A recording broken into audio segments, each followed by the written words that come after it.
Ok. Bueno, se me ha pedido realizar esta segunda versión en este módulo, que implica básicamente tocar todos los otros temas que son necesarios para entender esta novedad radical que curiosamente o preocupantemente está atravesando un momento bastante álgido y que puede significar ya no solo la, digamos, la ruptura de la continuidad que hubo en los 14 años y después en esta gestión en torno a esta idea que, como verán más adelante, vamos a notar cómo no hubo nunca una compatibilidad entre el horizonte político que el pueblo boliviano se había trazado como horizonte del vivir bien y que le daba sentido al carácter plurinacional de la nueva forma estatal y la dirigencia política que se había hecho cargo de ese proceso. Y digo, no solamente tiene que ver con la ruptura de esa continuidad, sino con la posible o el posible quebrantamiento del propio Estado plurinacional. Es decir, lo que voy a hacer primero es contextualizar el sentido de volver a insistir en la cuestión de la significación del vivir bien, precisamente en un contexto en el cual se está devaluando esa idea y este, los propósitos del golpe de Estado ahora se van clarificando y que nosotros lo anunciamos en su debido momento, ya el 2019.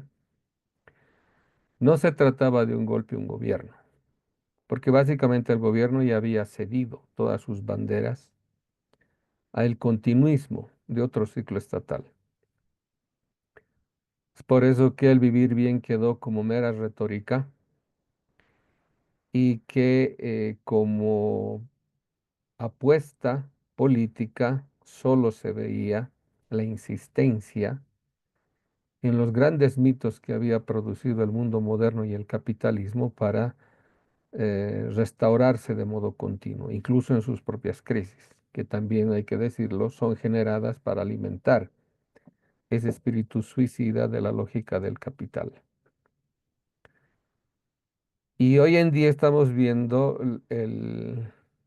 la continuidad de esa pérdida de sentido y por ello podemos notar también que cuando no se tiene claro el horizonte político, cuando uno no cree en ese horizonte político, no lo impulsa, pero lo que es peor,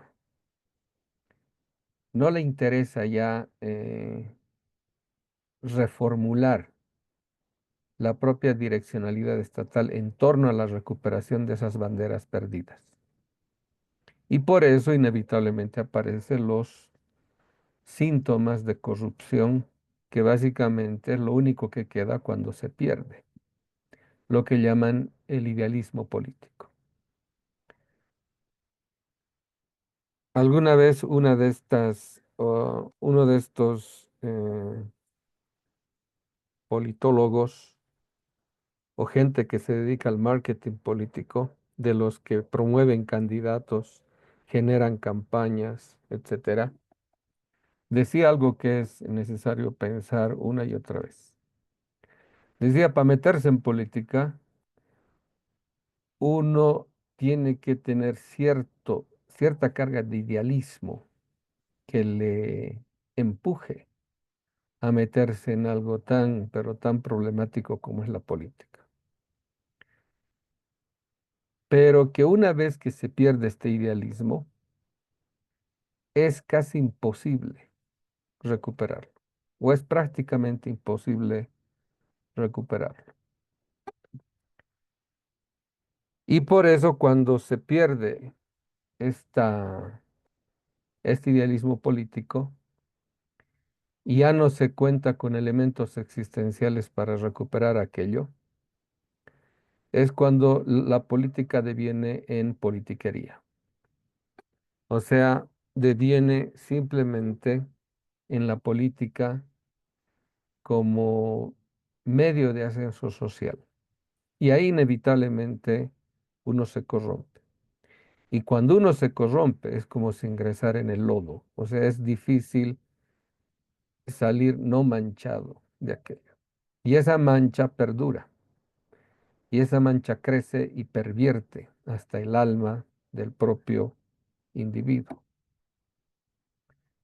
Ser lo que estamos viendo ahorita cuando las consecuencias de la pérdida de sentido del horizonte político hace que la política degenere.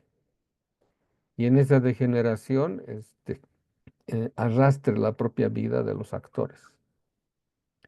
Y estamos viendo hoy en día cómo prácticamente son los mismos actores de los 14 años que se han dividido en dos bandos y que como ya no luchan por aquello que había dado inicio a este proceso llamado proceso de cambio, ahora se enfrentan de modo hasta vergonzoso y que lo único que está generando es el posible colapso del Estado plurinacional y su horizonte político, es el vivir bien.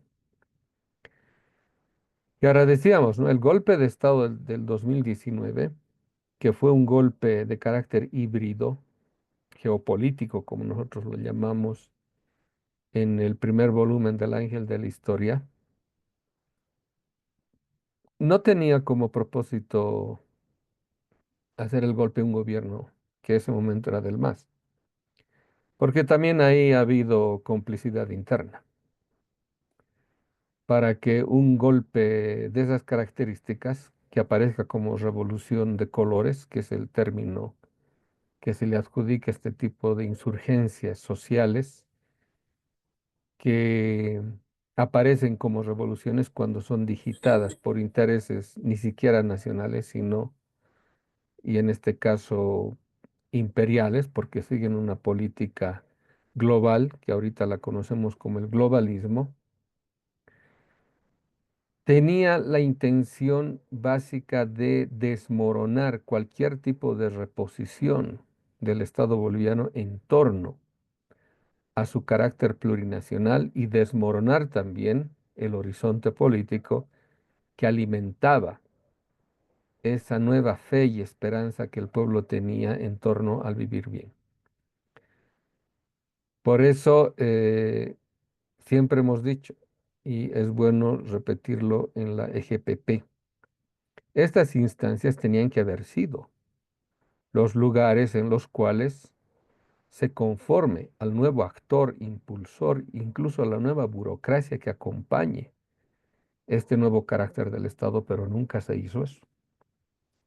Es más, diversas entidades como esta escuela, como la escuela que tenían en el CENCAP, en la Contraloría, etcétera, a lo único que se dedicaron era a actualizar a los funcionarios en torno a las leyes consagradas que atraviesan la administración estatal en torno al famoso 21060, la ley SAFCO, etcétera, que básicamente han sido hechas y creadas para eh, hacer permanente el carácter de dependencia estructural de nuestros estados y también hacer o generar siempre procesos de restauración del carácter liberal, oligárquico, moderno, señorialista de nuestro estado. Ahora, pretender cambiar a un país teniendo ese tipo de estructuras y no cambiándolas es prácticamente imposible. Es como decía Simón Bolívar, arar en el mar. Como nunca se hizo eso y los funcionarios públicos, a pesar que se fueron a llamar servidores públicos, de nada sirvió ese cambio nominal, porque básicamente en el fondo las estructuras piramidales señorialistas del Estado no habían cambiado. Y ni siquiera la burocracia estatal estaba consciente de en qué tipo de Estado ya se encontraba. Para ellos fue simplemente un cambio de nombre porque las leyes al interior del Estado, la estructura jurídica y administrativa seguía siendo la misma. Entonces, cuando hablamos de un horizonte político de sentido, como el vivir bien, estamos diciendo que un Estado que se compromete en una nueva direccionalidad política tiene que asumir los contenidos del horizonte que se está proponiendo como eh, sentido estatal. De nada sirve el tener en el discurso que se llama al vivir bien, a la descolonización, al Estado plurinacional, si no se tocan las estructuras que hacen posible que el Estado no se transforme desde adentro. Y en vez de constituir a la nueva burocracia, a los nuevos impulsores y actores, simplemente se los formaba en el formato anterior que el Estado tenía en su forma liberal, moderno, colonial, oligárquico, señorialista. Entonces, no se dio impulso, pues, a la formación de el nuevo estamento que tenía que llevar a cabo la transformación del Estado. Y en eso consistió básicamente, aunque quieran negarlo, el famoso eh, verticalismo que le pusieron un sinfín de nombres para edulcorar aquello, pero que solo una cúpula decidía todo y se confiaba en la obediencia sumisa de todos los entes integrados en la nueva maquinaria estatal. Es decir, se creía demasiado ilusamente en que por obediencia todo el estamento burocrático del Estado iba a proseguir aquello que en el discurso estaba manifestado como si en política las cosas sucedieran por actos de magia. Ahora nos encontramos en un momento bastante preocupante en el cual se está evidenciando que las cosas no cambiaron, porque cuando recuperamos la democracia, que hay que decirlo también fue trabajo de los autoconvocados, ni siquiera del MAS como estructura política, porque estaba básicamente en desbandada, y con la dirección política, ya sea en el exilio o habían se ido del país o estaban escondidos o estaban en embajadas, etcétera. Demostró el pueblo boliviano otra vez que podía remontar una situación bastante complicada desde la propia asunción de su memoria histórica, en este caso ya inmediata, porque si algo puede dar sentido a los primeros 14 años fue la famosa Agenda de Octubre y la llamada Guerra del Gas, la expulsión del último presidente neoliberal. Es decir, ahí el foco de la insurgencia política, de la vanguardia plurinacional estaba en el Alto. Y ni siquiera el Alto fue potenciado en esos 14 años, como sí se potenció a el sector reaccionario del país, como fue el sector de la agroindustria del Oriente, por ejemplo. O también se acentuó demasiado la preeminencia del Chapare en este tipo de vanguardismo político, cuando no solamente para dar origen a los 14 años, o sea, desde el 2000 2003 hasta el 2005, y lo mismo sucede el 2019 al 20. Otra vuelta el Alto había recuperado, así como en la llamada Guerra del Gas, la vanguardia de un movimiento que estaba otra vez reponiendo, ya no la Agenda de Octubre, sino un nuevo tipo de compromiso plurinacional en torno a la recuperación, lo que se llamó siempre el reencauce del proceso de cambio. Y en esta gestión eso también fue abandonado.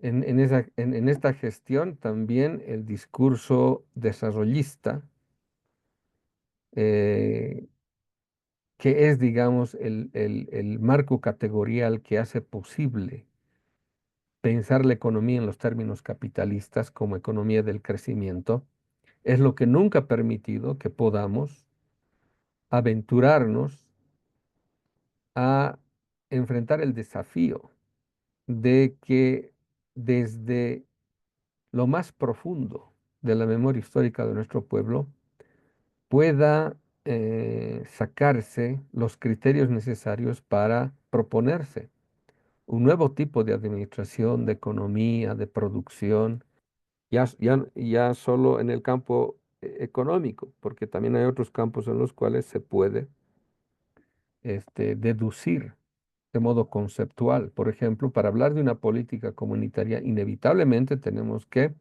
no solamente atravesar la política representativa o la política participativa, sino ver cómo es el ingreso al campo político de la lucha histórica indígena en nuestro país, por ejemplo. Y nada de eso estuvo en la agenda política que el gobierno se propuso, porque, como me confesaba algún ministro de los 14 años, confundieron formación con simple información. Entonces ahora, en esta suerte de desmoronamiento que está teniéndose, hace unos minutos me enteré de que el gobierno está llamando a a un encuentro con los sectores políticos, ya bajo la urgencia de que esta crisis puede llevarnos a a una situación eh, de beligerancia, incluso civil. Eh, es necesario tocar de nuevo estos temas para ver que ha habido una especie de rapto, ha habido una especie de usurpación del proyecto político indígena popular, el llamado proyecto plurinacional, a favor de una reposición, de un ascenso social y político, clase mediero con apetitos burgueses, que siempre concibió la idea de que el patrimonio político les pertenece a quienes detentan el poder y por ello la única garantía de la consecución de ese proyecto es la presencia de estos en la vanguardia política. Pero si no entienden ni siquiera el horizonte político que el pueblo había producido como un nuevo desideratum en la vida política, lo único que podían hacer era mantenerse en el poder y gestionar la mayor parte de permanencia en ese poder logrado o abarcar más poder. Y en eso consistió básicamente muchas de las alianzas, pactos, incluso los de lo que ahora se quejan algunos sectores, sobre todo el del levismo, de que si este gobierno está cooptando también dirigencias sindicales, lo mismo hicieron en los 14 años, porque es el mismo tipo de actor político. En un artículo yo lo menciono y digo, este es el fin del nacionalismo revolucionario como cultura política. Y no el fin porque acabe, sino el fin porque básicamente estamos viendo a dónde conduce todo ese tipo de cultura política. Entonces, eso era, entre otras cosas, uno de los propósitos de una revolución democrático-cultural que nunca fue abrazada como proyecto, como política de Estado, como proyecto de gestión gubernamental. Básicamente se dedicaron a administrar el Estado que tenían y como el Estado que tenían no tenía nada que ver con el Estado plurinacional y no sabían ellos cómo este, eh, procurar darle el tono y el carácter plurinacional de aquello, se dedicaron a administrar el Estado anterior. Entonces ahora el contexto es ese, nacional, porque internacionalmente, geopolíticamente hablando, el escenario es más preocupante todavía. O sea, el mundo tal como lo hemos conocido se está viniendo abajo, se está desmoronando. Ya podemos llamarlo el viejo mundo unipolar. Se está viniendo abajo y como se está viniendo abajo, lo más prudente en una situación semejante es no ser parte de ese desmoronamiento, de ese derrumbe. Entonces, a nivel geopolítico, hablando ya de política internacional, Bolivia que había tenido las mejores oportunidades para ser no solo portavoz, sino ser un foco de atención mundial en torno a un nuevo horizonte político, perdimos esa oportunidad en la mera administración del Estado liberal moderno colonial que heredamos y que nunca hubo la capacidad para transformar. Y porque no hubo esa capacidad es que sucede, por ejemplo, el golpe del 2019, porque el desgaste era tanto ya del gobierno que nadie estaba dispuesto a defenderlo. Y ese desgaste es el desgaste actual porque ya nadie también siente ganas de defender algo que en discurso pareciera que ni siquiera adivinaran el tamaño de la crisis que se ha generado.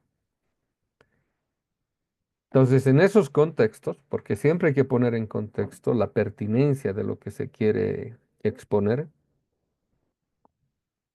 es que, insistimos, ¿no? Ahorita de nada valdría la pena hablarles del vivir bien como si fuese algo abstracto, como si fuese algo sin contenido ni siquiera epocal, como si fuese una simple carta de buenas intenciones o un wishful thinking, le llaman los gringos, ¿no? Sino hay que revisar también en qué medida aquello que se nos presentaba como lo más genuino dentro de toda la historia política de nuestro país, eh, nos hubiese proporcionado ya no solamente ser el corazón de Sudamérica, sino ser el corazón geopolítico de Sudamérica. Ahora está difícil el poder conseguir eso, pero por eso tenemos que ponernos a la tarea y ver en qué medida aquello es todavía motivo ya no solo de preocupación, sino de ver en qué medida podemos remontar esa situación adversa. Entonces, lo que voy a hacer ahora es mostrar un poco el cómo aparece teóricamente esto para que se tenga una mínima descripción de cómo un nuevo observable adquiere rango de interpelación categorial en el mundo teórico y que precisa clarificación, esclarecimiento y explicitación de aquello que aparece, pero ya no desde los marcos anteriores que hacían imposible ver aquello, sino desde marcos categoriales nuevos, que precisamente hay que encontrarlos para hacer visible aquello que no se ve. para hacer inteligible aquello que no se entiende. Por ejemplo, mucha gente he visto en redes que no entiende, sigue sin entender el asunto y en parte también por responsabilidad gubernamental, han confundido que el vivir bien es un proyecto del MAS, o que la descolonización es un proyecto del MAS, o que lo plurinacional es un invento del MAS. O sea, tanto el vivir bien, la descolonización, el Estado plurinacional excede al partido político llamado MAS. El MAS fue un partido circunstancial que recepcionó en su momento aquello que el pueblo boliviano había logrado constituir como el horizonte máximo de sentido de todas las luchas políticas que generaron la consistencia de constituir al pueblo ya no solamente en un bloque unitario, sino en poder popular. O sea, eso, por ejemplo, es lo que está pasando en Venezuela. En Venezuela la pasaron peor que nosotros, pero tuvieron ellos la audacia, y esto hay que reconocerlo, de remontar todo eso. Y hoy en día, Venezuela se ha convertido en un foco de resistencia antiimperialista a nivel mundial. En la última vez que, digo, sí, la última vez que fue, para la asunción del presidente Maduro en este congreso antifascista, aunque yo no estaba invitado a ello, sino a una serie de conferencias en la Universidad Internacional de las Comunicaciones, vi cómo en las delegaciones había gente hasta de Tailandia, de Indonesia, de Singapur, de Nueva Zelanda. O sea, Venezuela había conseguido algo que es invaluable en todo proceso revolucionario, es decir, la simpatía a nivel mundial,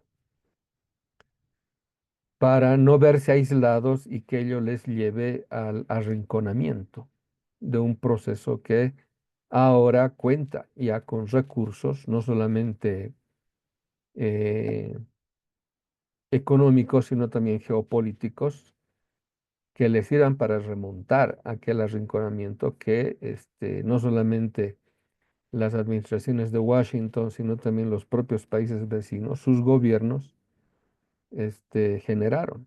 Incluso cuando yo estaba esta última vez en Venezuela, cerraron el espacio aéreo colombiano porque se temía que desde Colombia ingrese a Venezuela una intervención, porque allí se estaba orquestando, ¿no? Con los típicos actores de siempre, desde Uribe y demás comparsa, para desacreditar aquella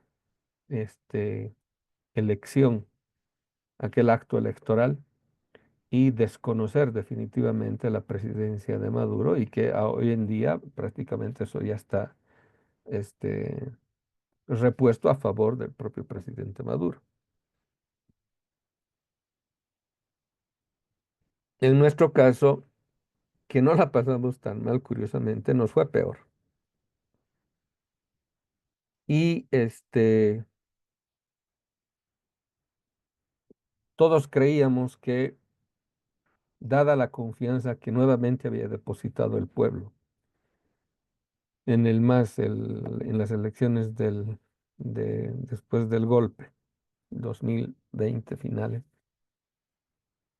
eh, todos creemos que habían hecho su tarea, es decir, se habían puesto a repensar el proceso y ver los tremendos errores en que habían incurrido y por lo menos habían imaginado la forma en la cual se podía reponer todo aquello. Pero no, con el paso del tiempo simplemente vimos un continuismo que por inercia se creyó que bastaba con tener el control del gobierno para que las cosas vuelvan a su cauce inicial. Pero no fue así, pues. Y todo eso, repito, tiene que ver con la pérdida de sentido cuando el horizonte no solamente no está definido, sino que no les es creíble.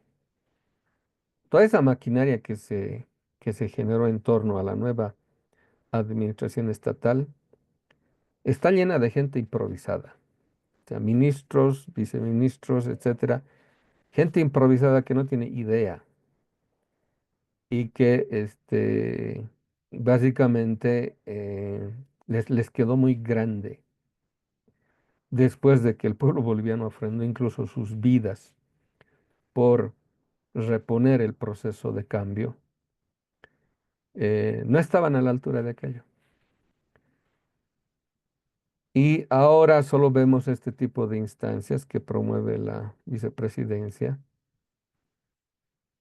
para un poco volver a tematizar en qué consistía aquello que dio tanto, que dio tanta certidumbre, le devolvió la fe al pueblo boliviano, le dio una nueva creencia, le devolvió la esperanza y que ahora prácticamente se echó todo por la borda.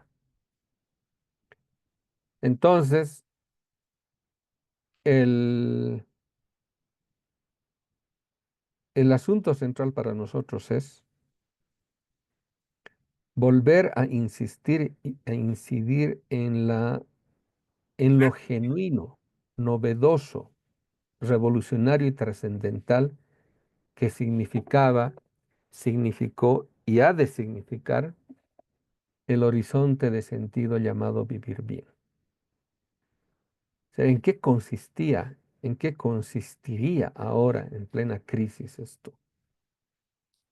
Para que otra vez tengamos la necesidad de iniciar un nuevo proceso de reencantamiento. Ahora, más difícil porque tenemos frente a nosotros un pueblo desencantado, dividido, para colmo, sus organizaciones están divididas, por eso sus representatividades eh, están corrompidas y las bases mismas no tienen el ímpetu inicial para remontar esa adversidad. Entonces, dicho esto, entremos en tema. Como les decía, teóricamente hay que aclarar cómo es que un nuevo observable en la realidad es capaz de generar una transformación en la propia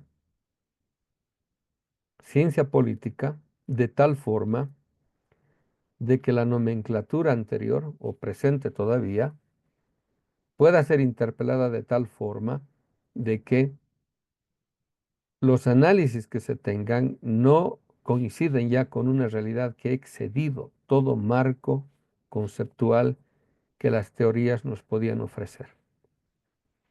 Y aquí entra el factor que llamamos descolonial.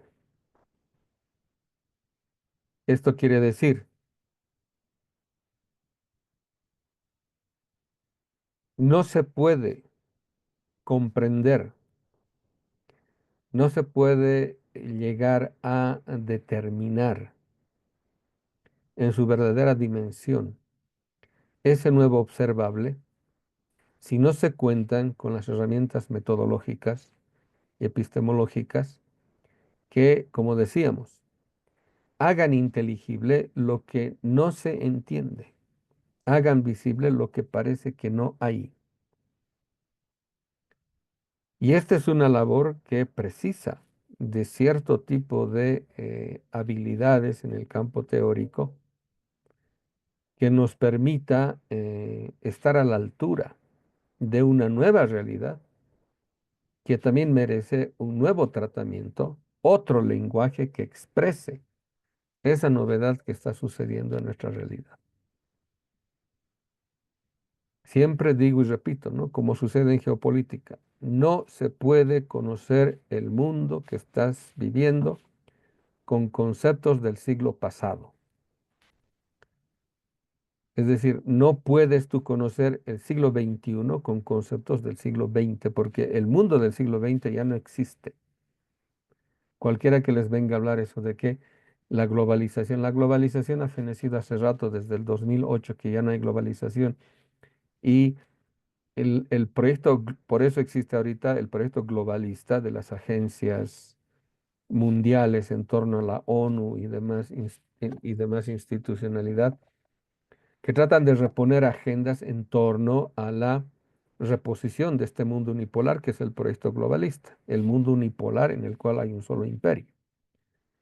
Y hay que decirlo, para que exista un imperio, el mundo tiene que ser o tiene que configurarse bajo un diseño de carácter unipolar, porque no puede haber dos imperios.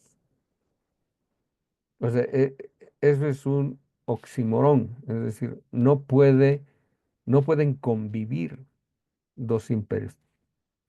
Solo puede haber un imperio, porque un imperio no lucha por algo, lucha por todo.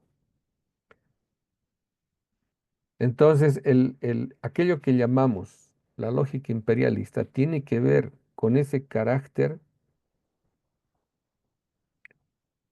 de dominación exponencial que se propone un imperio para ser imperio. Es decir, dominar todo. Por eso el único tipo de mundo que le conviene enfrentar o tener delante un imperio es un mundo de carácter unipolar. En un mundo multipolar es imposible el imperio. Ahorita estamos viendo un desorden tripolar, así yo lo denomino, entre Rusia, China y Estados Unidos, porque no hay ahorita un equilibrio estratégico asegurado entre las tres potencias. Cada día nos despertamos con la noticia de que estamos al borde de la conflagración, estamos al borde del enfrentamiento, estamos al borde de la guerra, etcétera. Es decir, ni siquiera un imperio puede vivir en ese contexto de incertidumbre aguda. La única certidumbre que hace posible la vigencia y la hegemonía completa de un imperio es que el mundo ha sido dominado por completo. Por eso, cuando hablábamos del imperialismo y del imperio norteamericano en el siglo XX, sobre todo la izquierda, no se daban cuenta que ahí estábamos hablando de proyecto imperial, pero no todavía de imperio. Estamos hablando de un mundo bipolar, el mundo partido en dos. Cuando realmente acontece la figura imperial y se nos impone como la realidad, es después del derrumbe del muro de Berlín, es decir, el derrumbe de la Unión Soviética. Ahí así podemos hablar de el mundo constituido a imagen y semejanza del imperio. Pero eso les duró poco, porque ya en los 2000 aparecen los BRICS, las nuevas potencias emergentes, y mientras el imperio hace lo que tiene que hacer, es decir, la dominación de carácter exponencial, sin límites, se enfrenta a una nueva realidad en la cual tiene que asegurar su permanencia, es cuando empieza a cometer estos errores de carácter infatuado, soberbio, prototípicos de la soberbia ontológica imperial, que en vez de controlar y arrinconar la aparición de un mundo de carácter multipolar, lo único que hace es eh, generar las condiciones de su propio desmoronamiento y la unificación de las potencias emergentes en bloques. Y ahí aparece el BRICS, las potencias emergentes. Y el imperio va a arriesgar básicamente el, el área de influencia, la esfera de influencia europea. Y ahorita estamos viendo cómo Europa ya no toca pito en el concierto universal, ya no es más actor geopolítico de carácter estratégico, ya no, nadie le hace caso. Prueba de ello es que para discutir la paz en Ucrania se reúnen en Saudi Arabia, Estados Unidos, o sea, el presidente Trump y el presidente Putin, sin decirle nada a los europeos, pues en este caso a los europeones.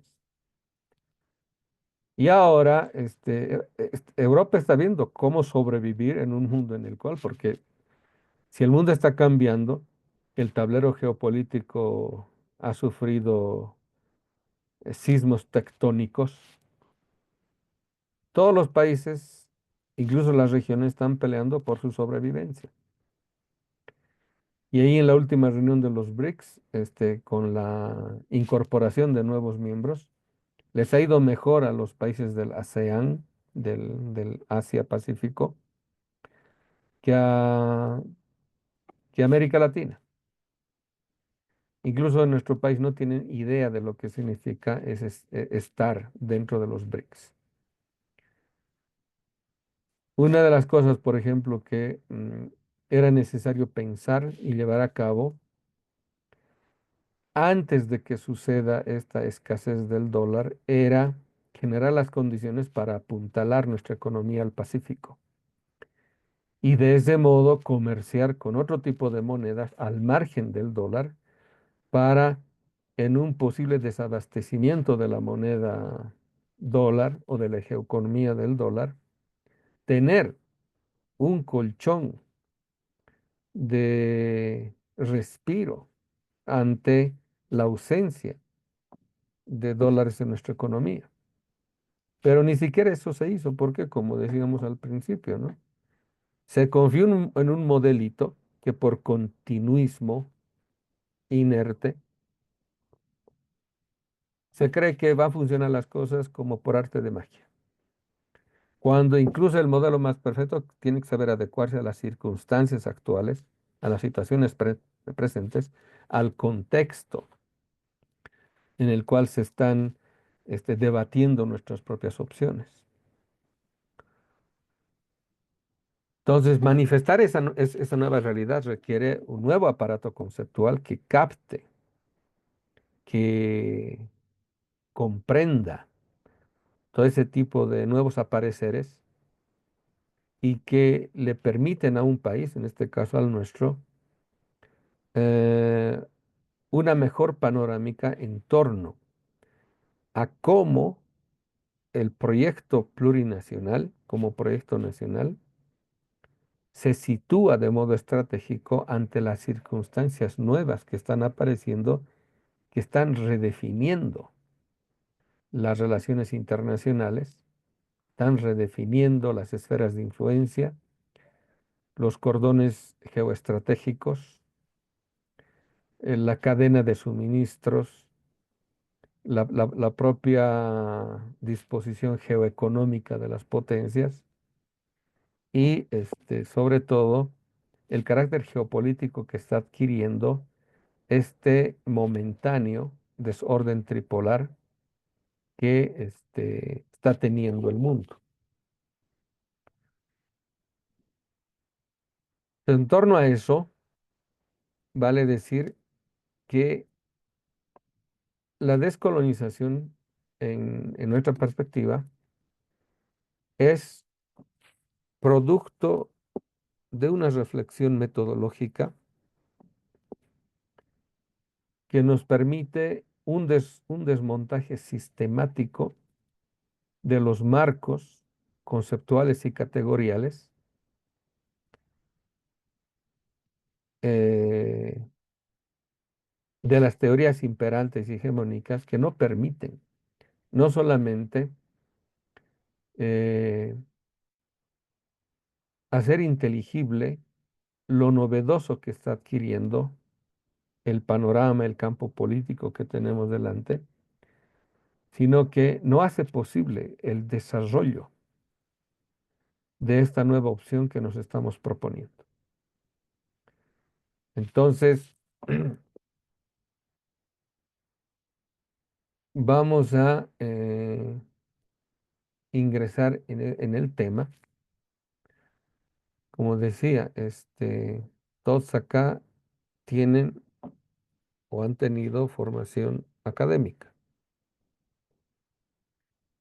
Y es necesario poder visibilizar que dentro de esos márgenes de formación en el mundo académico universitario no se cuenta con elementos propositivos que permitan a uno entender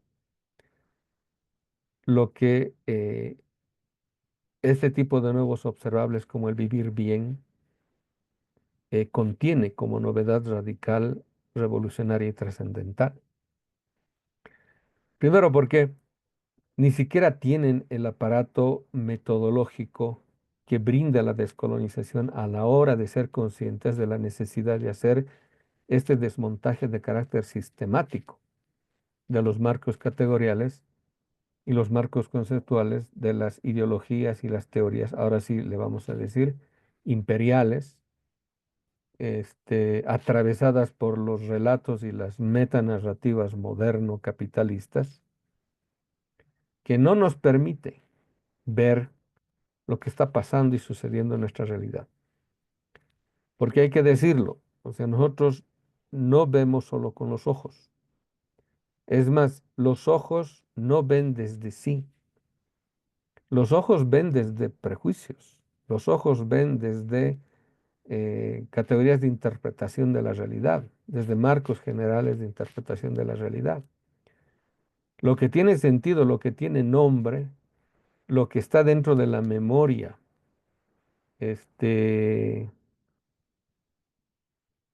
conceptual que posee la visión nuestra a la hora de advertir algo, está mediado por este tipo de narrativas que se han ido naturalizando en nuestra percepción de la realidad y no nos permite no solo ya no advertir lo novedoso, sino incluso negarlo como algo positivo.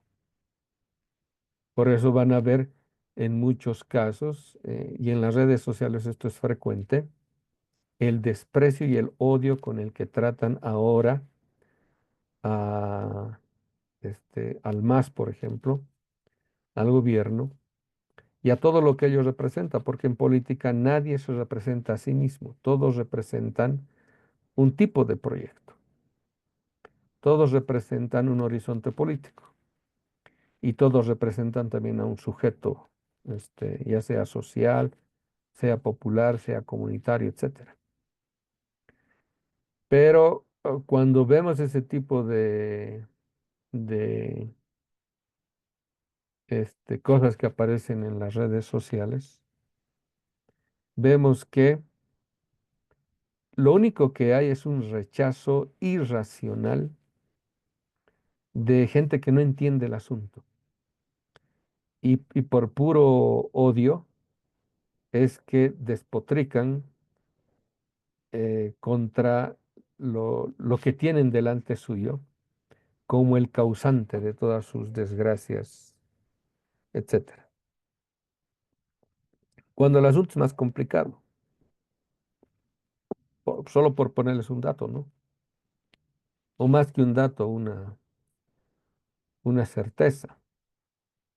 Eh, la corrupción no se ha originado en estos 4 años, tampoco en los 20 años anteriores, ni siquiera en los 50. Viene desde la fundación del país. Y más atrás viene desde la presencia de lo que llamaba Huamán Poma de Ayala, los mesticillos, que se ganan la vida engañando a los pobres. Y en ese caso los pobres siempre fueron los indios. En México dicen profesionistas, ¿no? Los profesionistas como los abogados, por ejemplo, que son, que ostentan incluso el lenguaje jurídico que el pueblo no entiende, hacen uso. Por favor, apaguen sus celulares.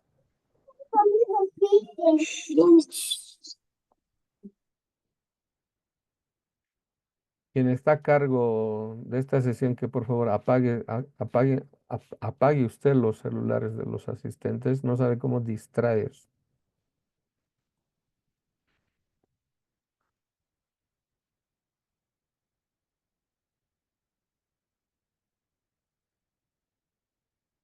Bueno, ya me perdí. ¿En dónde estábamos?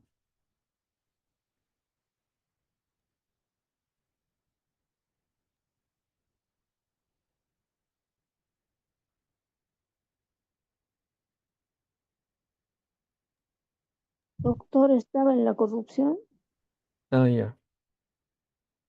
Antes incluso de la fundación de nuestro país, el fenómeno de la corrupción era usual dentro de ese estamento que se aprovechaba de los más pobres, porque básicamente en el periodo ya de la colonia, el robo fue patrocinado desde instancias legales, hecho por los juristas, por los abogados, por todos este tipo de estamentos presentes en toda la estructura jurídica de nuestros países. Hasta el día de hoy, por ejemplo, se tiene memoria de cómo les quitaron tierras de comunidad, tierras originarias, de modos legales, incluso los propios gobiernos les quitaban a los indígenas y no tenían ningún modo de revertir esa situación por desconocer ese tipo de lenguaje que manejaban los abogados, porque ni en las ciudades uno conoce el lenguaje que manejan los abogados. Y a estos les llamaba Guamán Pome de Ayala los mesticillos, esos que se aprovechan de la desgracia ajena. Entonces, para llegar a comprender eso, uno tiene que ser capaz de remontar y superar su percepción inmediata de la realidad. Y eso supone hacer teoría. Pero en las aulas universitarias, uno ni eso puede hacer. ¿Por qué? Porque está tan naturalizado en la formación que recibimos el carácter señorialista de aquel que pretende ser un profesional que ya le asegura un tipo de ascenso hasta racializado.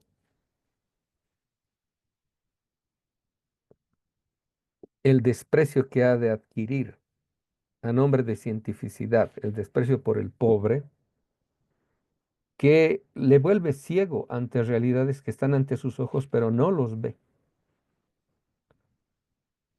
Entonces ahí, eh, así como es imposible ver o advertir o analizar un mundo como el mundo del siglo XXI, con conceptos y categorías del siglo XX y menos del XIX, si es que uno los maneja de modo mecánico, como si el mundo fuera el mismo, es peor cuando uno se entera de que todos los conceptos y categorías con los cuales nos formamos ni siquiera han sido producidas para que aparezcamos nosotros mismos ante nuestra visión intelectiva. Es decir, desaparecemos en ese tipo de teorías, de marcos conceptuales y categoriales. Nosotros desaparecemos como sujetos. Y de esto hay que decirlo, ¿no? Por ejemplo, los franceses no van a pensar por nosotros, ni los ingleses, ni siquiera peor los gringos. Ellos piensan sus problemas, piensan cómo resolverlos. Nosotros inocentemente en las universidades creemos que con esas teorías podemos resolver nuestros problemas cuando en esas teorías no está nuestra realidad, no está comprendida ni nuestra historia ni nuestra cultura. Nosotros no existimos ahí. Entonces, ¿qué podemos aprender de esas teorías, de esos marcos conceptuales categoriales? Podemos aprender muchas cosas, pero no tomarlos como fundamento de conocimiento de nuestra propia realidad. Tenemos que, como quien dice, hacer un uso categorial de esas teorías para desmontar y vaciar el contenido histórico que lo sostiene y proponer uno nuevo, inyectarles un nuevo contenido para que estos sí hagan inteligible la realidad que tenemos ante nosotros. Pero eso nadie nos enseña, eso es trabajo epistemológico. O sea, la epistemología tiene que ver básicamente con superar el momento teórico de producción de la teoría y enfrentar este desmontaje de los contenidos conceptuales para mostrar que la teoría no es solo el momento acabado de la teoría en tanto sistema explicativo, es decir, la teoría como fin del proceso, como fin del proceso en el cual hay conceptos muy bien definidos en los cuales la realidad está, como quien dice, comprimida en las definiciones de la teoría. Pero ese es el fin del proceso. Lo que más interesa en la teoría y lo que recupera epistemológicamente y hace que la teoría cobre vida es enfrentar el momento genético de producción de conocimiento, es decir, el momento en el cual nace una teoría, en cuanto a apropiación de la realidad y en cuanto a la constitución de la realidad como ámbito problemático. Constituir a la realidad como ámbito problemático significa básicamente lo siguiente: ser capaz de detectar qué de potencial ha aparecido en la realidad con capacidad de interpelación de los marcos teóricos. Porque decíamos, ¿no? Uno ve a la realidad con conceptos, con categorías. La propia visión que tenemos de realidad está fuertemente determinada por los marcos de interpretación que tenemos de ella. Sí, Apaguen sus celulares, señoras, por favor. Eso demuestra la poca cultura académica que tienen algunos asistentes. Parece que nunca han estado en un curso.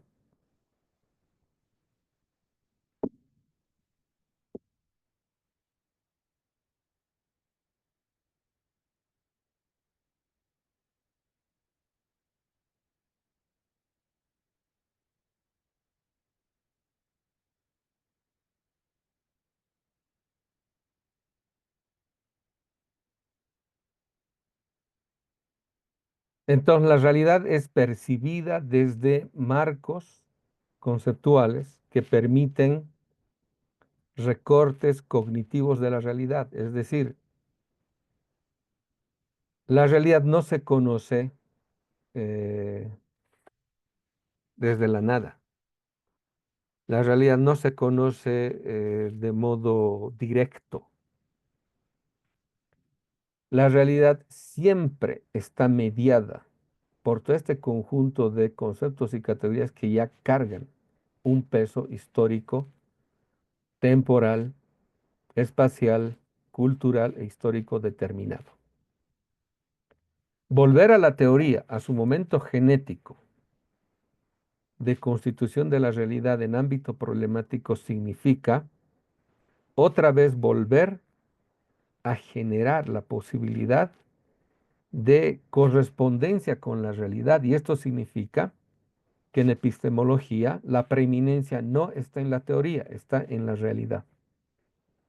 Y esto quisiera que lo capten muy bien. No se trata de copiar teorías, por más buenas que sean, copiar autores, memorizarse definiciones conceptuales.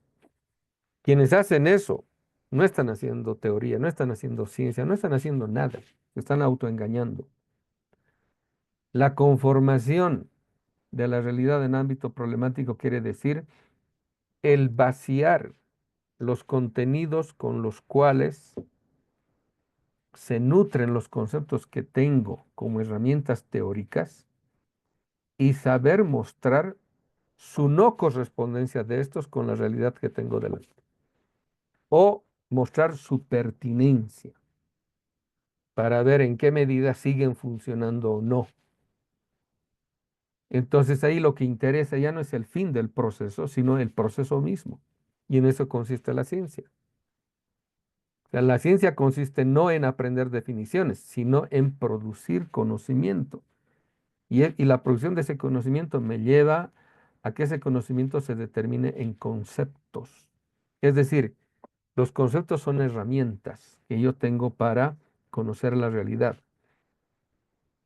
Esas herramientas yo tengo que producirlas, porque no puedo, por ponerles un ejemplo, no puedo con herramientas de carpintería producir un auto. O sea, tengo que producir otro tipo de herramientas. Tengo que ser consciente de que algunas de esas herramientas me van a servir para producir las herramientas que yo necesito. Entonces, lo mismo pasa en la teoría cuando un nuevo observable interpela de tal modo mi propia formación teórica y me hace advertir cuando mi propósito es honesto y sincero y quiero ser realmente hombre o mujer de ciencia.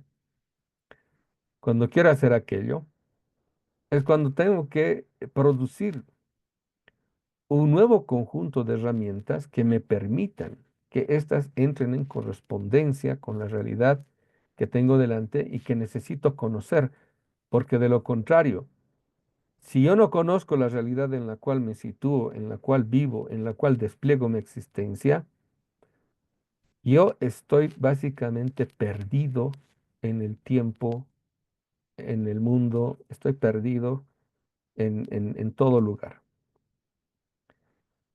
Entonces, la primera cuestión que quiero que tomen en cuenta y subrayen, o tengan que subrayar,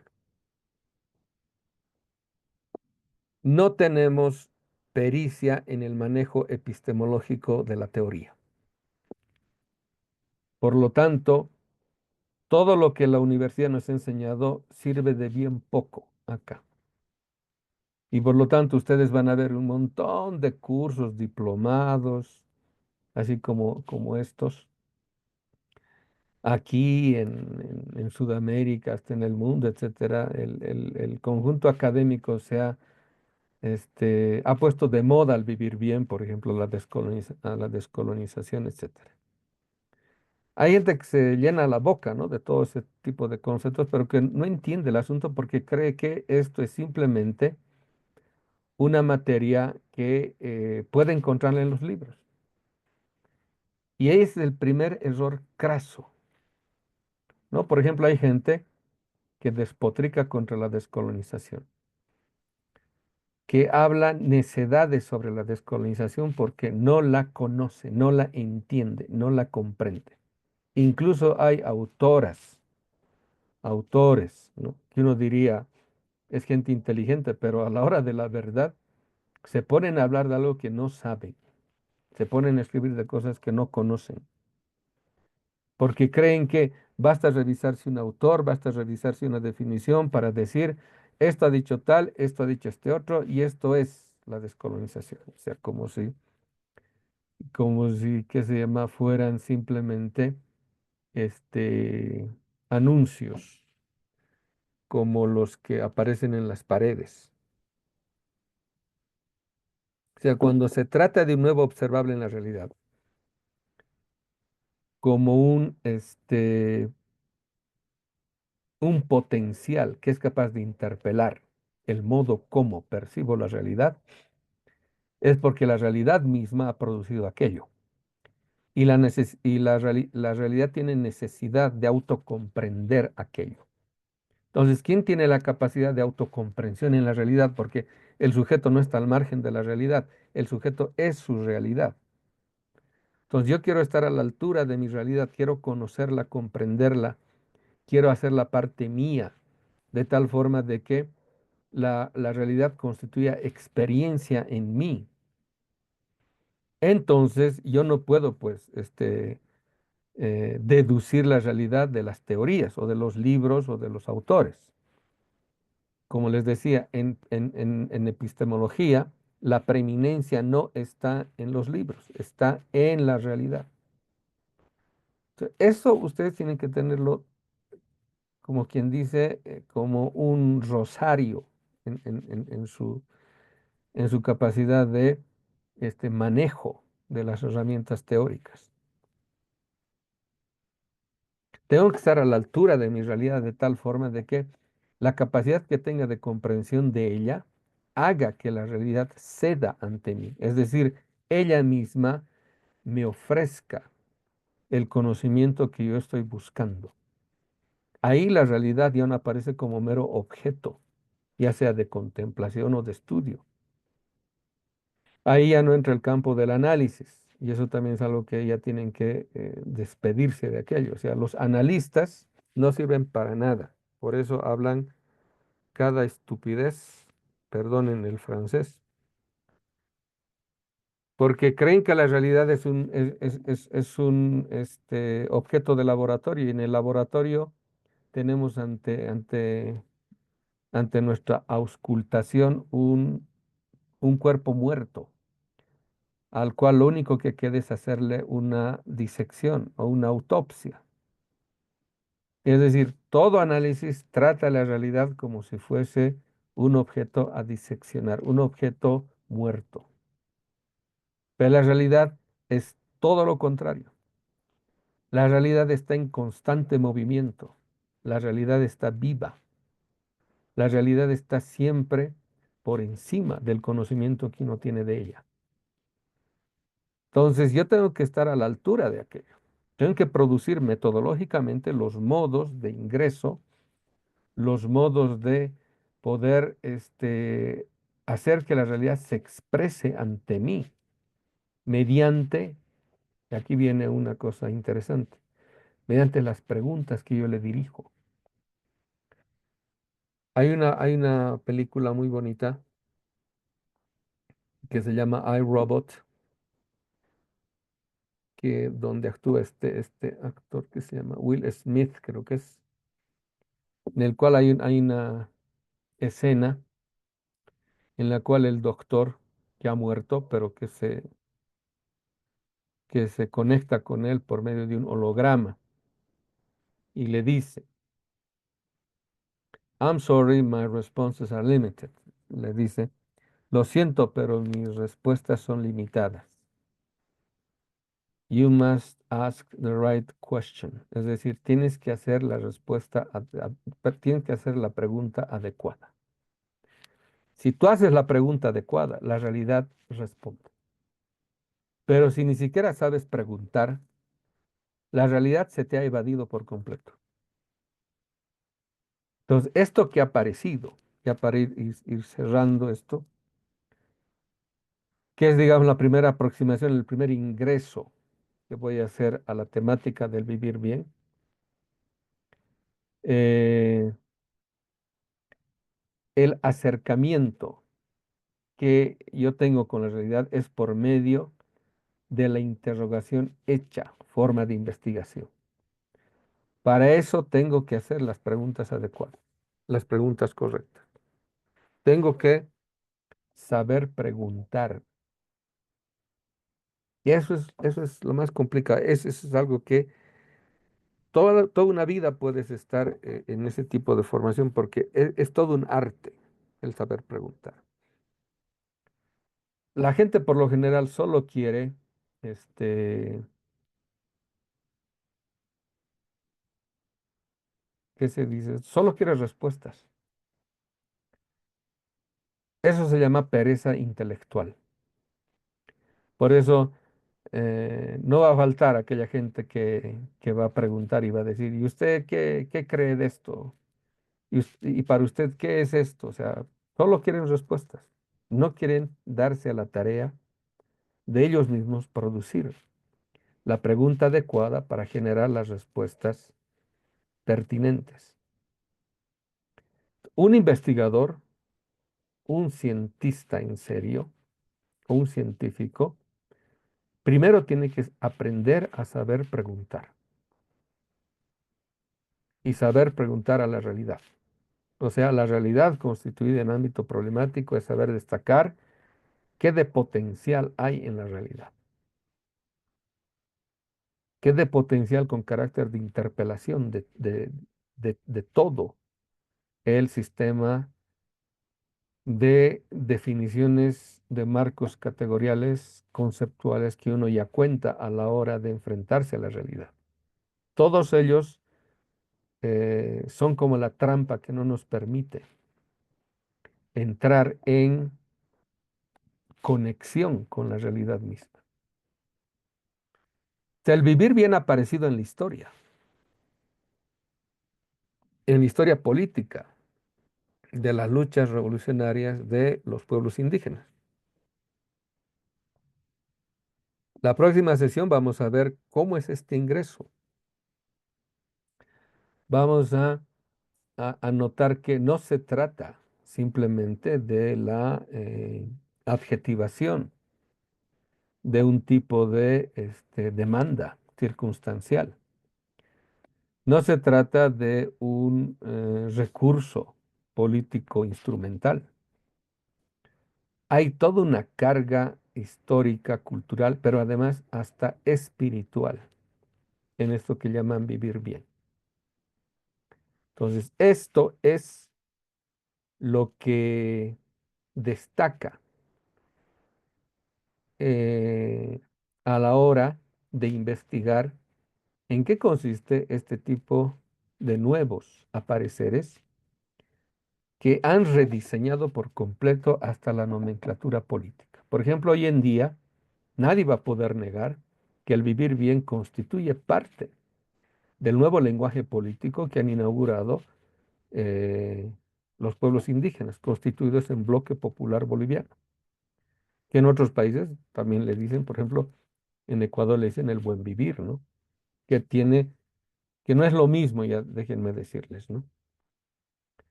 Entonces, en nuestro país, el vivir bien ha cobrado relevancia no solamente nacional, incluso en contra, pero ha cobrado relevancia, lo cual ya muestra su actualidad, sino que en el mundo también hay curiosidad e interés en indagar esto. Yo que siempre estoy viajando, noto que afuera nos toman más en serio que nosotros mismos. Afuera están más pendientes de lo que suceda como teoría en torno a lo que es este tipo de novedades como el vivir bien, lo plurinacional, etcétera, pero que nos ve también que aquí, cuando regresamos y notamos que la discusión política, universitaria, académica, está en otras cosas, están perdidos. Y eso demuestra el carácter ya incongruente, contradictorio entre lo que está pasando en la realidad y lo que está pasando en las universidades o lo que está pasando en la discusión política. Entonces, esta, esta es una aproximación, porque también existen otro tipo de ingresos que podríamos hacer, este, ya sean metodológicos, históricos, culturales, etcétera, a la cuestión del vivir bien. Pero lo que quisiera que tengan en cuenta en esta primera sesión es lo siguiente. Algo aparece no por suerte, no aparece de carácter fortuito. Algo nace y aparece en la realidad porque tiene necesidad de aquello. Porque llega un tiempo de florecimiento en el cual aparece una novedad, porque la propia realidad ha parido aquello y le ha costado parir aquello. La historia misma como quien dice, se revuelca en sus propios principios en torno a este tipo de apareceres porque la redefine inevitablemente. La política también. La política sufre, como quien dice, eh, colapsos en toda su linealidad, que hay veces es lo que lleva al pueblo también, a los pueblos lleva a este, a su inacción. Entonces, si el vivir bien le ha dado al pueblo boliviano esperanza, le ha devuelto la fe, le ha devuelto la confianza y algo en que creer, es responsabilidad nuestra volver a reponer aquello, a reconstituir eso, a restaurar aquella fe, porque un pueblo solo se moviliza por aquello en lo que cree.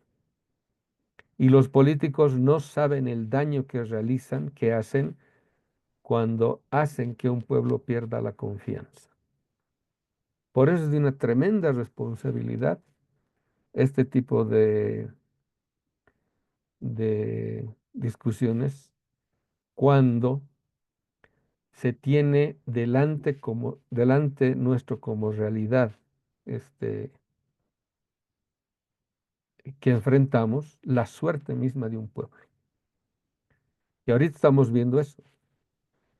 Se necesita ahorita reponer la fe y la confianza en algo. De lo contrario, un pueblo se puede morir en sí mismo. Puede hacer entrar en derrumbe existencial sus propias prerrogativas, sus propias proyecciones. Entonces, ahora más que nunca, este tipo de temas o de temáticas es necesario repensarlas para ver en qué medida podemos reponer todo aquello que habíamos ganado y que ahora se puede perder. Es decir, no estamos en momentos, este, no estamos en tiempos bonitos, no estamos no estamos viviendo, digamos, un idilio. Estamos presenciando un drama. Y yo no sé, hay gente que dice presente como si recién hubiese entrado, se perdió toda la clase. Yo no sé para qué entran tan tarde. Bueno, esa es una primera aproximación de la temática. Y como me han dicho que esto es hasta las 8:30, y me han dicho al final va a haber lo concerniente a las preguntas, entonces voy a dejar el micrófono para que los que tengan curiosidades, algunas dudas, cuestionamientos, críticas, podamos irlas solventando en la medida de lo posible, porque son temáticas difíciles, como ustedes habrán visto, no es algo fácil esto.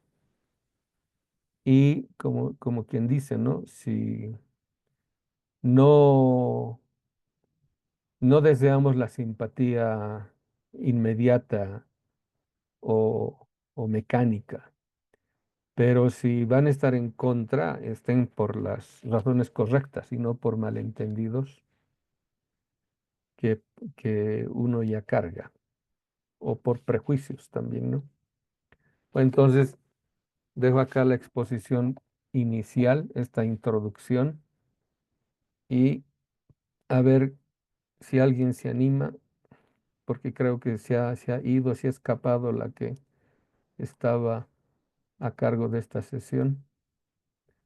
Si alguien tiene alguna... Alicia Fernández. Sí, buenas noches, licenciado. Buenas noches, compañeros.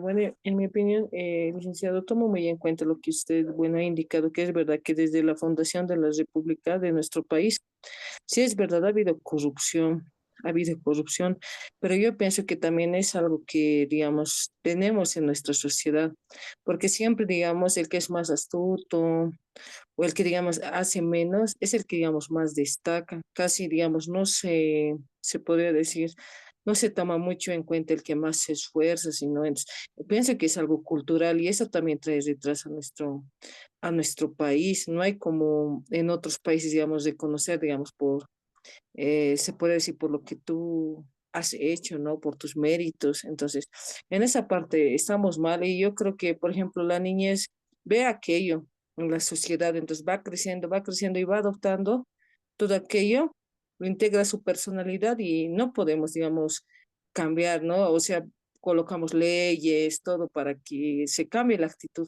pero al final no se cambia, sino seguimos replicando y repitiendo todo lo que hemos visto. Ese sería, licenciado, mi opinión.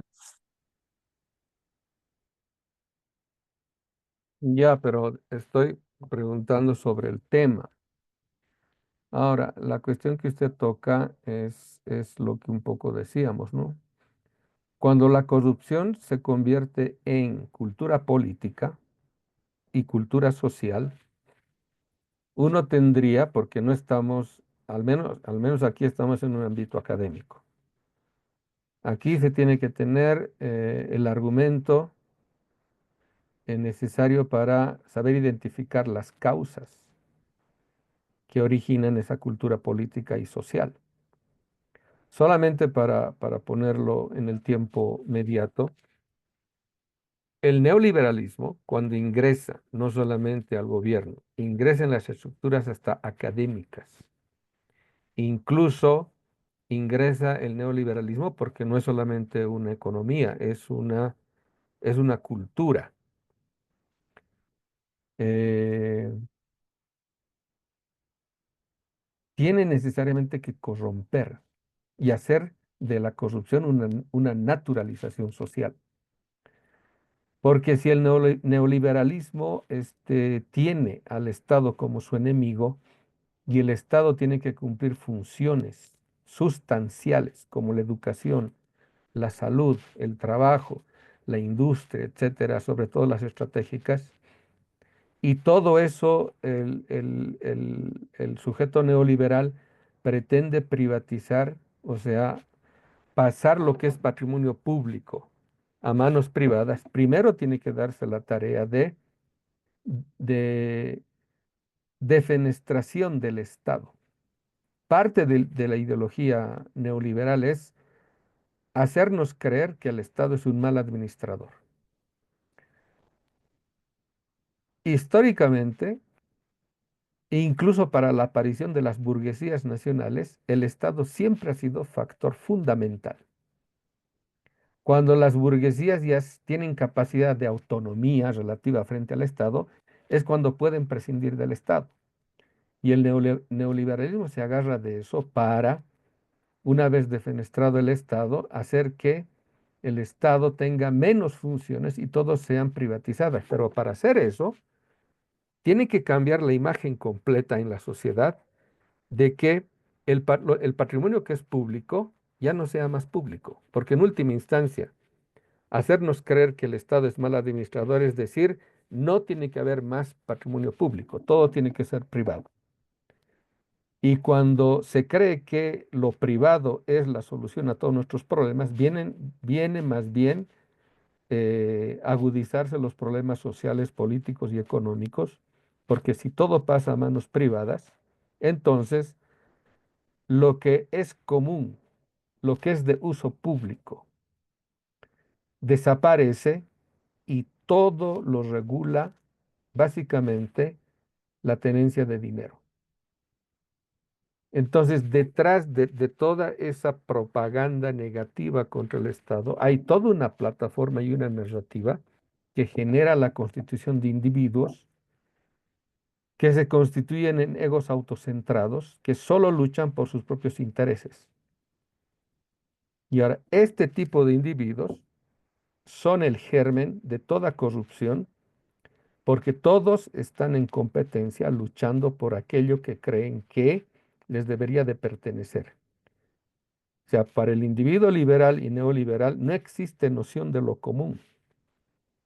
Lo único común que conciben es que todo está para apropiarse.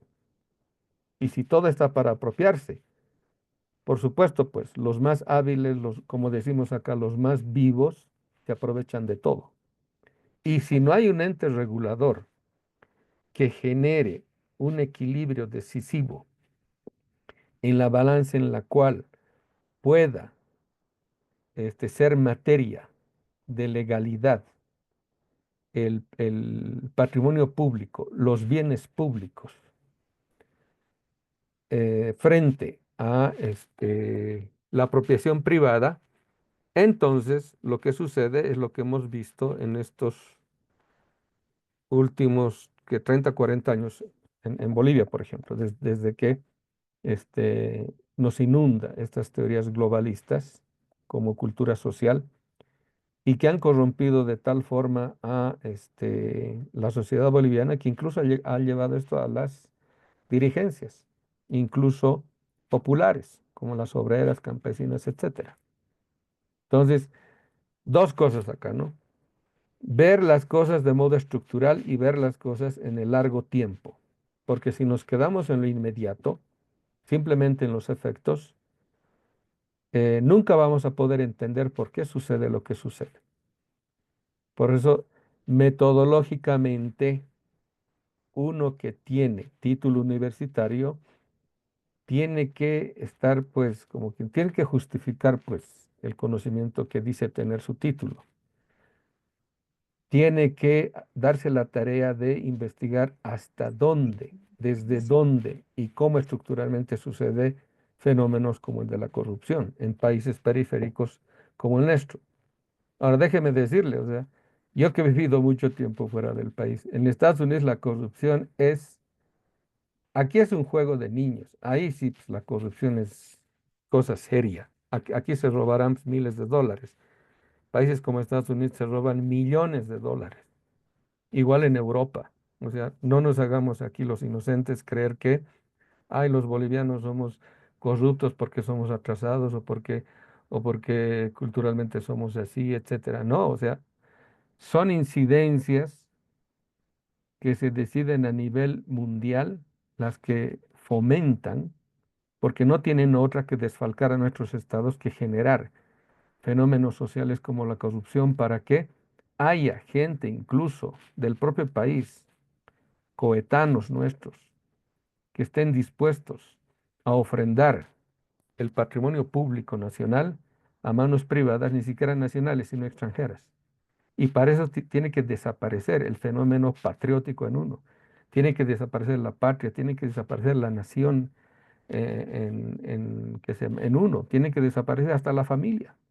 Tiene que desaparecer la honradez. Tiene que desaparecer valores que hacen posible una sociedad estable. Y tienen que aparecer otro tipo de valores totalmente individualistas en los cuales pensar, qué sé yo, en apoderarse de lo que más pueda uno, sea un fenómeno natural y hasta aceptado por todos. No en vano hoy en día los festejados en los medios de comunicación sean los más grandes ricos y como dicen los escritores, ¿no? Detrás de toda gran riqueza hay un gran crimen, pero siempre festejamos a los ricos, ¿no? A ver, si hay alguna cuestión, pero sobre el tema, no sobre cuestiones tangenciales.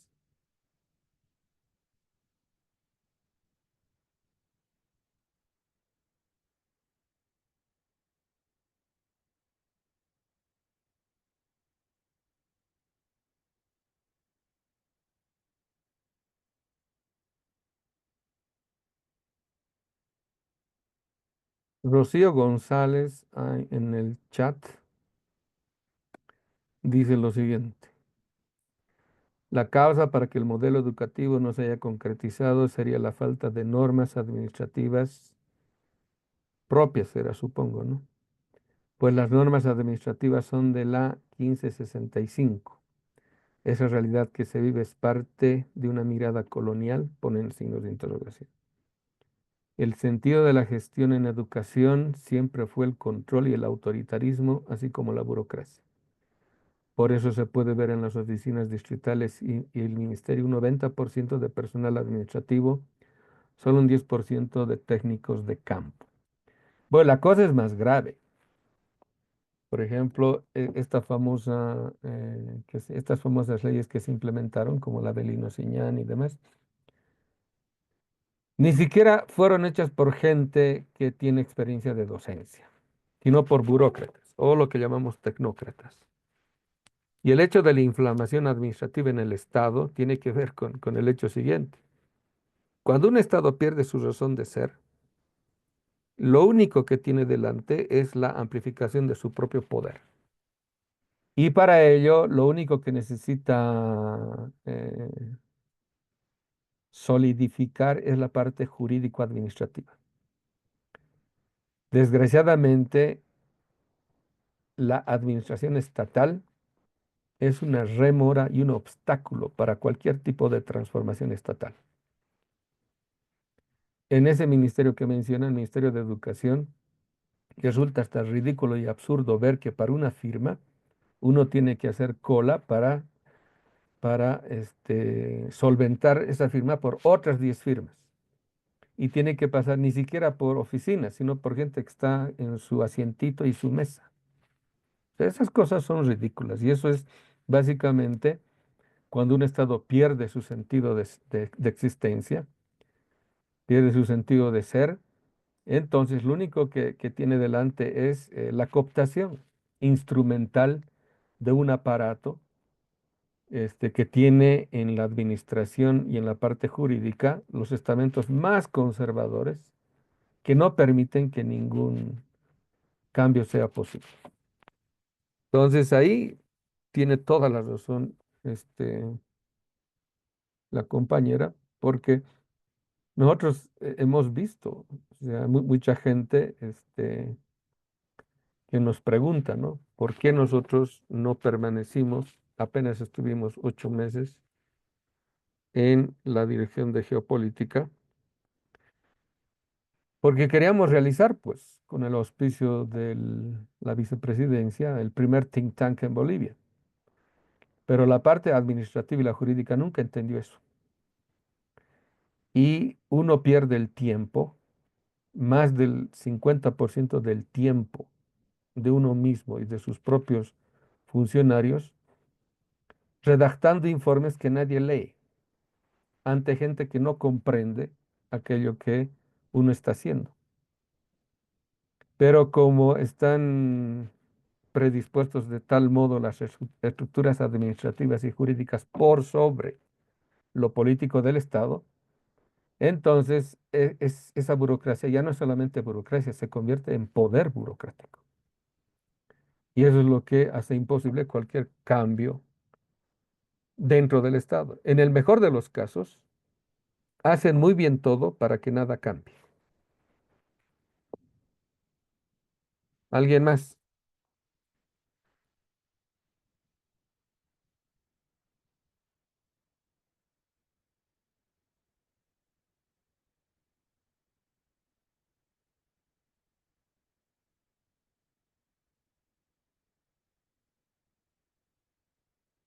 Bueno, como no hay nada más, simplemente les voy a recalcar cómo vamos a organizar esto, porque son 4 sesiones. Esta fue una introducción. La siguiente sesión vamos a exponer un poco cómo histórica y políticamente aparece el vivir bien como lo propuesto de esa memoria larga que le permite a un pueblo reponerse ante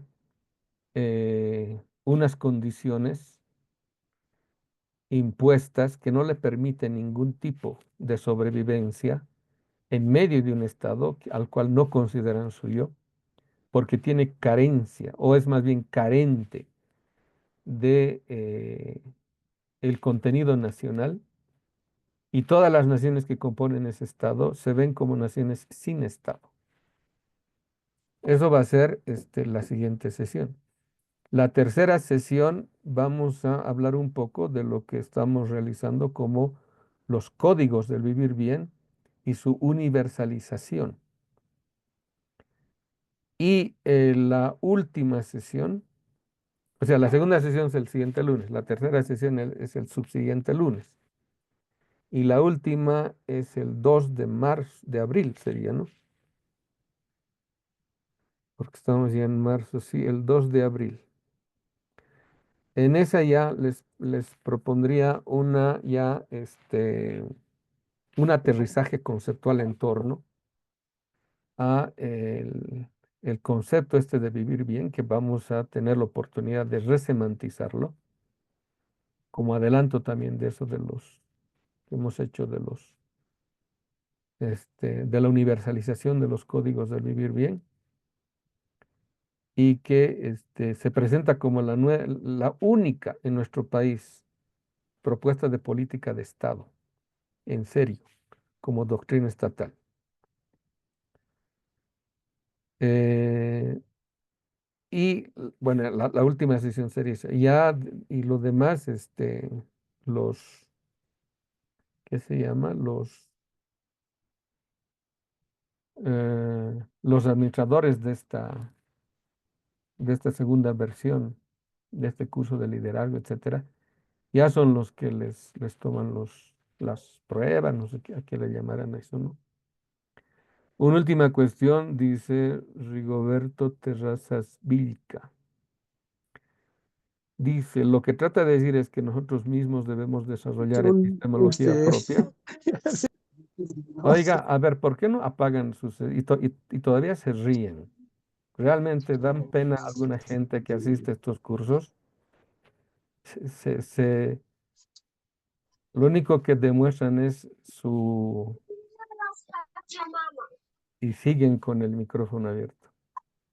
Su ausencia de vida académica. Ni siquiera en eso respetan. Muy buena señal. Rigoberto Terrazas Vilca dice, nosotros mismos debemos desarrollar epistemología propia, es decir, desarrollar corrientes filosóficas, económicas y políticas en base a nuestra realidad. Es algo que tardaría demasiado. ¿Cuál es su criterio con relación al camirismo que intenta construir una corriente económica con base indígena? Bueno, yo tengo mi posición respecto a eso. Para mí es una capitulación epistémica, eso del camirismo que están manejando, equiparándolo al concepto de riqueza que el capitalismo ha impuesto, que no es lo mismo. El camiri no es el que acumula, es el que más bien que se distribuye. Ahí estamos en una total incompatibilidad entre estos dos conceptos. En lo otro, pues no hay secretos acá. Toda corriente filosófica no se detiene en su mera abstracción reflexiva, sino que tiene como sistema filosófico que aterrizar en una política de Estado, en la idea de Estado. Eso lo han hecho los alemanes, por ejemplo, con Hegel, con Kant. En, en Inglaterra, el concepto de Commonwealth es a donde aterriza toda la filosofía empirista, el empirismo inglés. Lo mismo en Francia, del racionalismo, del positivismo, etcétera. En Estados Unidos, el pragmatismo, que es básicamente la filosofía norteamericana. Ahora, no es que primero se hace una cosa y después la otra, se hace de modo sincrónico. Y es por necesidad vital que es necesario hacer esto, porque de lo contrario, un pueblo que no tiene autoconciencia de sí mismo no puede proyectar nada. Porque si uno no conoce quién es difícil que pueda pretender ser algo en la vida, si no sabe quién es. Tiene que tener autoconciencia de eso. Entonces, en la medida en la cual va construyendo su propio modo de vida, su propio universo ético, objetivado como Estado, es cuando ese Estado tiene la necesidad de desarrollar su propio sistema filosófico que haga autoconsciente lo que el pueblo está produciendo como proyecto político. Y de ahí se deducen también el tipo de economía, el tipo de política y demás cuestiones que es necesario enfrentar para hacer y llevar a sus últimas consecuencias el proyecto político que un pueblo se ha trazado. ¿Ok?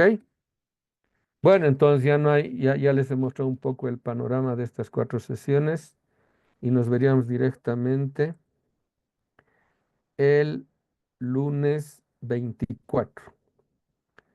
Bueno, a los que han asistido, gracias por su atención. Y para la próxima espero que por favor lo tomen en serio y por lo menos por respeto a los demás y a quien esté impartiendo este curso, mantengan sus micrófonos apagados mientras no estén preguntando algo. Ok, entonces hasta la siguiente sesión y muchas gracias por su atención. Buenas noches.